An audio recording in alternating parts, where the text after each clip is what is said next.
کریم بخش عرف کریمو نے ہاتھ جوڑ کر کہا۔ نواب صاحب مسکرائے اور فرمایا، جتنے دن بارات ٹھہرے گی اس کا 3 وقت کا کھانا بھی میری طرف سے ہوگا۔ کریم بخش کی آنکھوں میں احسان مندی سے آنسو آ گئے۔ اس نے پگڑی کے پلو سے آنسو پہنچتے ہوئے کہا، نواب صاحب آپ نے مجھے خرید لیا ہے، میں ساری زندگی بھی لوٹا دوں تو آپ کے احسان کا بدلہ نہیں ہو سکتا۔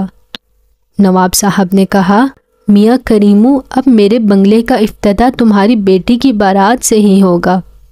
یہ لو چابیاں، اور جہاں مزید صفائی کی ضرورت ہو خود ہی کر لینا۔ بارات 2 دن بنگلے میں ٹھہری اور اس دوران زردے اور پلاؤ کی دیگیں پک پک کر آتی رہیں۔ رخصتی کے وقت عورتوں بچوں سمیت ہر باراتی کو ایک ایک جوڑا بھی